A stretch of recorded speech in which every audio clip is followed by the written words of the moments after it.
अगर Trent Boult के 2 over बचे हों और पहला स्पेल उन्होंने अच्छा डाला हो और वो फिट हो, तो आप क्या करेंगे?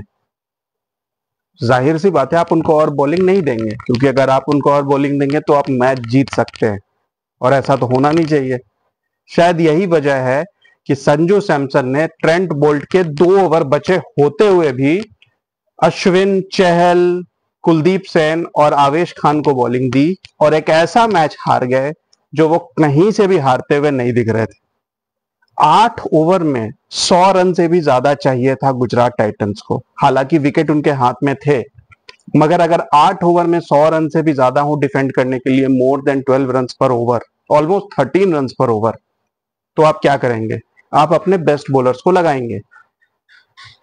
मगर संजू सैमसन ने कुछ ऐसा किया जो मेरे समझ के बाहर है, जो क्रिकेटिंग लॉजिक के बाहर है। संजू सैमसन ने कुलदीप सेन को ओवर दिया। उस वक्त स्कोर था 12 ओवर में 91, और वो टारगेट चेस कर रहे थे 197। 8 ओवर में 106 रन चाहिए। कुलदीप सेन ने पहले 2 ओवर में शानदार बॉलिंग की थी, 2 विकेट लिए थे, वो बहुत तेज बॉलिंग कर रहे थे। उस ओवर में उनको 11 रन पड़े। उसके बाद चहल ने बॉलिंग की, उनको कुछ 12-13 रन पड़े, और फिर अश्विन ने 15वां ओवर किया जिसमें अश्विन को 15 रन पड़े। अब इससे एक आइडिया लग गया था कि गुजरात टाइटंस अब एक्सेलरेट करने की कोशिश कर रही है। चहल और अश्विन दोनों को 13 और 15 रन मारे थे, कुलदीप सेन को 11 रन मारे थे। 5 ओवर बचे थे। अब उस 5 ओवर में कॉमन सेंस थी कि अब ये बचे 5 ओवर में से 2 ओवर ट्रेंट बोल्ट जरूर डालेंगे। आवेश खान भी काफी टाइम से आईपीएल खेल रहे हैं और इंडिया के लिए इंटरनेशनल भी खेल रहे हैं वो पिछले 2 सालों से, और पिछले कुछ मैचेस में भी उन्होंने अच्छी डेथ बॉलिंग की है। तो उनके एक्सपीरियंस को देखते हुए भी शायद वो एक ऐसे बॉलर होते जो 2 ओवर और डालते, और बचा 5वां ओवर शायद कुलदीप सेन और चहल के बीच में एक चॉइस होती। मगर संजू सैमसन ने उस वक्त चहल को ओवर दिया 16वां, और 17वां ओवर अश्विन को दिया, जो पिछली ओवर में 15 रन दे चुके थे। उसके बावजूद 17वां ओवर अश्विन को दिया गया। उस ओवर में क्या हुआ? फिर से अश्विन को 17 रन मारे गए। अब ये क्यों किया, क्या सोच थी इसके पीछे, ये संजू सैमसन बता सकते हैं।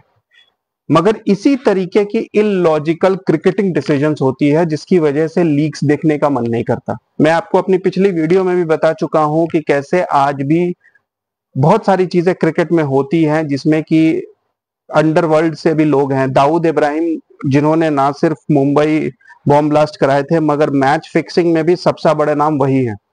वो आज भी कहीं ना कहीं से ऑपरेट कर रहे हैं, छिप के अंडरग्राउंड, और बहुत सारी चीजों को कंट्रोल करते हैं। मैं एक्यूज नहीं कर रहा, मगर मैं बस एक बात कह रहा हूं कि लीग्स में कुछ ऐसी चीजें होती हैं जो नॉर्मल क्रिकेटिंग लॉजिक के बियॉन्ड होती हैं, और ये एक ऐसा मैच है, ये एक ऐसा एग्जाम्पल है जो आप देख सकते हैं। और ये हर लीग में होता है, मैं किसी एक लीग को नहीं कह रहा, हर लीग में ऐसे मैचेस होते हैं।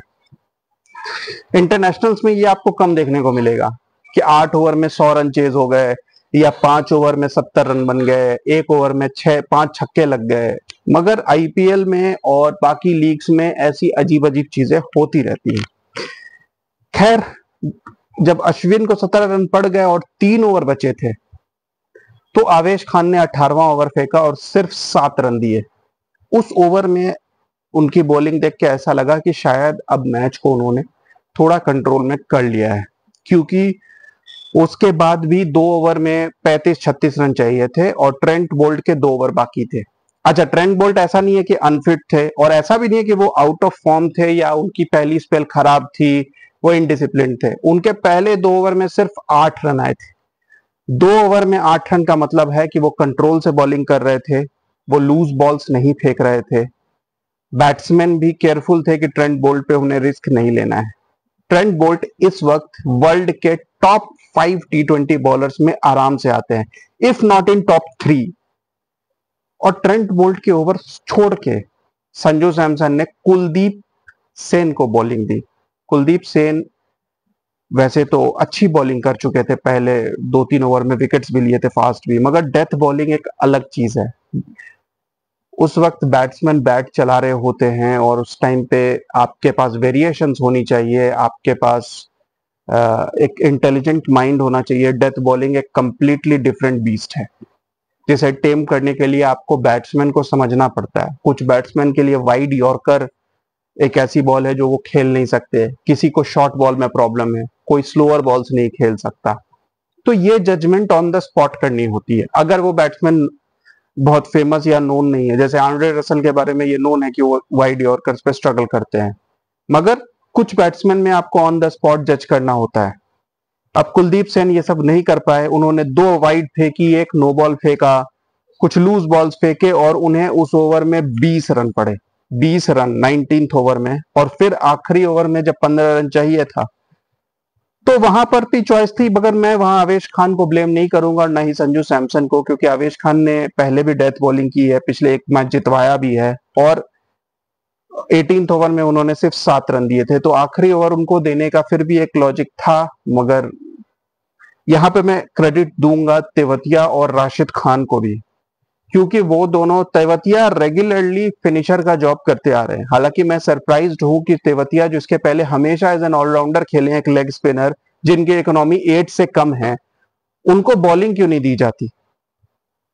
साथ ही साथ उन्हें इम्पैक्ट प्लेयर की तरह भी यूज किया गया है। हालांकि उन्होंने आज फिर इंपॉर्टेंट इनिंग्स खेली, मैच बचाया और राशिद खान ने आज फिर प्रूव किया कि why he is that world class player जो हर कोई अपनी टीम में चाहता है। वाई हर लीग में वो टॉप 3 लोगों में है जिन्हें हर कोई खरीदना चाहता है। वो वर्ल्ड की सारी लीग्स खेलते हैं, big bash, PSL, IPL, international league, T20, हर लीग में उनकी डिमांड है और वो हाईली रेटेड है।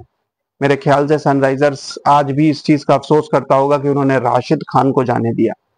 अब गुजरात टाइटंस उन्हें कभी नहीं छोड़ने वाला। उन्होंने आज बॉलिंग भी शानदार की। आज मैथ्यू वेड ने बहुत ही घटिया कीपिंग की, 2 आसान से कैच छोड़े रियन पराग के जब वो 0 और शायद 2 रन पे थे, और बाद में रियन पराग ने बहुत मारा। तो ये बैटिंग में भी मैथ्यू वेड आए और शायद 4 या 5 रन बना के क्लीन बोल्ड हो गए।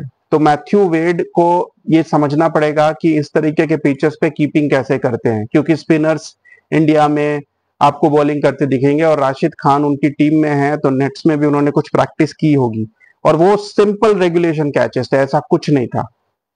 तो ये एक फैक्टर था। गुजरात की फील्डिंग बहुत ही घटिया थी और यशस्वी जायसवाल फिर से कुछ रन बना के चीकी शॉट खेलते हुए आउट हो गए। ये 5वां मैच है इस सीजन का और उनका हाईएस्ट स्कोर 24 है। मुझे नहीं लगता कि वो T20 वर्ल्ड कप में जाने वाले हैं।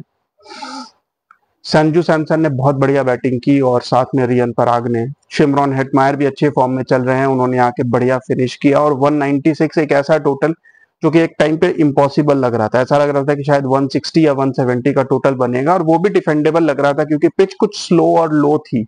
मगर समझ नहीं आया कि क्यों स्लोअर बॉल्स इतने कम फेंके गए, क्योंकि जब भी स्लोअर बॉल्स फेंके गए थे बॉल लो रह रही थी। जब गुजरात की बैटिंग आई तो शुभमन गिल ने अच्छी इनिंग्स खेली, हालांकि उन्होंने लेट एक्सेलरेट किया हमेशा की तरह। साई सुदर्शन ने कोई मतलब स्ट्राइक रेट मेंटेन नहीं किया एज पर द रिक्वायरमेंट। आपकी जब जब ऑलमोस्ट 200 का टोटल चेस कर रहे हो, there is also a rain in the air, किसी भी टाइम बारिश हो सकती है। इनफैक्ट 2 बार इंटरप्शन हुए भी, मगर वो बहुत ही स्लो खेल रहे थे, ट्रेंट बोल्ट पे रिस्क नहीं ले रहे थे, बाद में वो आउट हुए। अगले 2 बैट्समैन कुलदीप सेन को खेल नहीं पाए। आई थिंक मनोहर का को चांस दिया गया था मगर वो चल नहीं पाए। उसके बाद विजय शंकर ने आके कुछ अटेम्प्ट लिया, मतलब उन्होंने कोई मोमेंटम जाने नहीं दिया। विजय शंकर ने आके तेज रन बनाए, शाहरुख खान ने भी आके 2 बाउंड्री मारी, तो उन लोगों ने मोमेंटम जाने नहीं दिया, रन रेट मेंटेन रखा और बाद में तेवतिया और राशिद खान ने इसको ये किया। मगर शुभमन गिल की बहुत बढ़िया इनिंग्स थी और गुजरात की बहुत बढ़िया विक्ट्री रही है, last ball victory, another close game. और आज एक बहुत बड़ा मैच है। आज मैच है रोहित शर्मा और विराट कोहली की टीम का। हालांकि दोनों अपनी अपनी टीम के कैप्टन नहीं है अब, मगर MI वर्सेस RCB एक हमेशा एक अच्छा मैच रहता है, क्लोज मैचेस रहते हैं। और अभी दोनों टीमों की हालत खराब है, वो टेबल के बॉटम 3 में है, दोनों की एक एक विक्ट्री रही है सिर्फ। तो ये मैच दोनों के लिए बहुत इंपॉर्टेंट है। मुंबई को पिछले मैच में होम ग्राउंड पे विक्ट्री मिली थी और ये मैच भी उनके होम पे है। RCB अपने होम पे सब मैचेस हार रही है और देखना है कि आज वो जीत पाते हैं कि नहीं। सुनने में ये आ रहा है कि शायद विल जैक्स और फर्ग्यूसन को चांस दिया जाएगा instead of Reece Topley and maybe Cameron Green. Faf du Plessis के पास अगर थोड़ी समझ है तो उन्हें खुद को ड्रॉप कर लेना चाहिए। मगर देखते हैं आज का मैच कैसा होगा। और वीडियो पसंद आए तो लाइक कीजिए, शेयर कीजिए और सब्सक्राइब कीजिए। Thank you guys.